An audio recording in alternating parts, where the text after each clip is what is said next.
Okay, reporting in the audit platform. So the first thing to note about reporting is, first of all, there's a ton of reports in the system here. So I can drill into, all these different pre-made reports in the system here. Our team will show you the reports that are going to be most important to you. And a lot of the time, if you need a custom report, the answer is typically going to be, okay, great. You're going to want the QBR report, and then you can go in and you can actually edit and customize that report and add different columns in, move things around, do whatever you want to really dial that in to make it exactly the way you need it to be.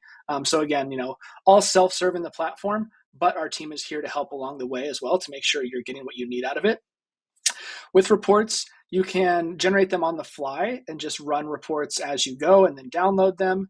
And you can also schedule these to go out to whoever, specific emails at a specific cadence, which can be really useful for things like the parcel trend and performance report. This is a really good one for, let's say we want our leadership team to have a nice snapshot of what's going on in shipping over the last month or however long. And so this arrives in their email inbox on Monday morning. So they're ready to discuss that as a team in their weekly call, something like that. So for this specific report, this is a really cool one where it's going to just show a nice snapshot, like I said, of the shipments for this period, total shipping cost, what our recovery has been over that period, what our spend is between our different carriers, what our top services are that we're using, top accessorials we're paying for.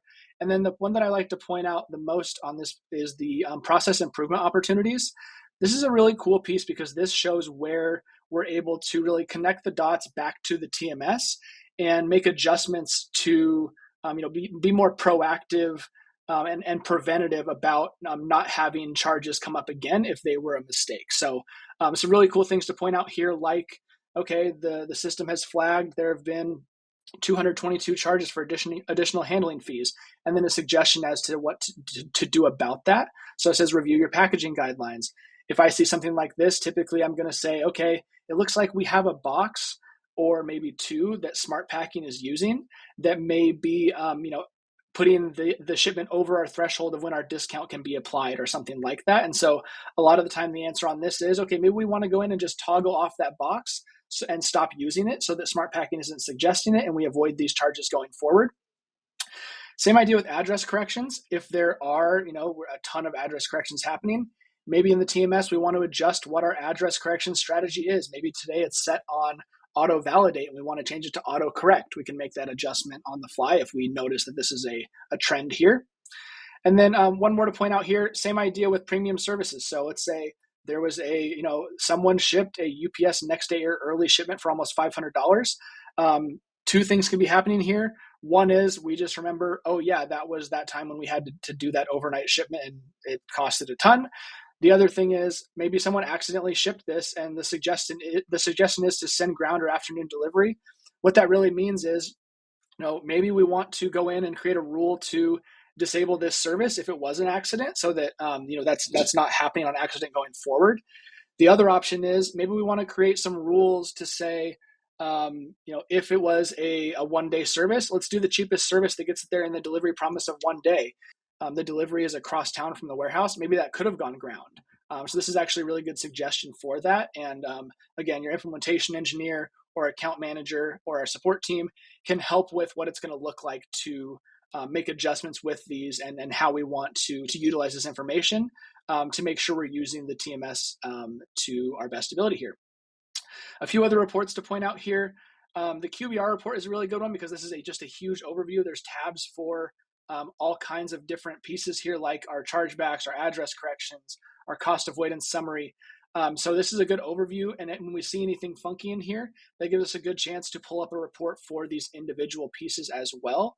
So as we can see here, just our shipment summary, it's saying, okay, for UPS, this is our total shipment count and cost, and then the details associated with that in the other tabs.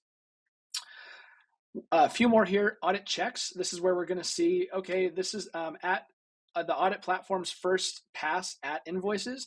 The dispute amount is the difference it's finding between what the invoice amount was versus what we thought we were going to be charged. And then if we scroll all the way over, it's going to show us which of the audit points, which is the same from this slide, which of those audit points are being flagged for these specifically. So that dispute amount is not us saying this is what we're actually going to collect from the carriers, but it is saying this is what we're flagging and what we're digging into deeper. Last report I want to point out, and again, there's so many of these, I could talk about reports for hours, but the last one I want to point out is address corrections. So this is where our team and the audit platform are going in and checking the old address. And again, with my demo data, there's not a whole lot going on here, but the old address versus what the carrier corrected the address to and charged the address fee for. So this gives you the opportunity to go through and check for yourself, like, okay, did they just charge us because the customer put or the destination address had ST instead of street spelled out? That's not valid, and we want to go back and collect on it. That's something you can check out yourself manually, and our team can also flag. And so this is saying, essentially these are possible incorrect address corrections.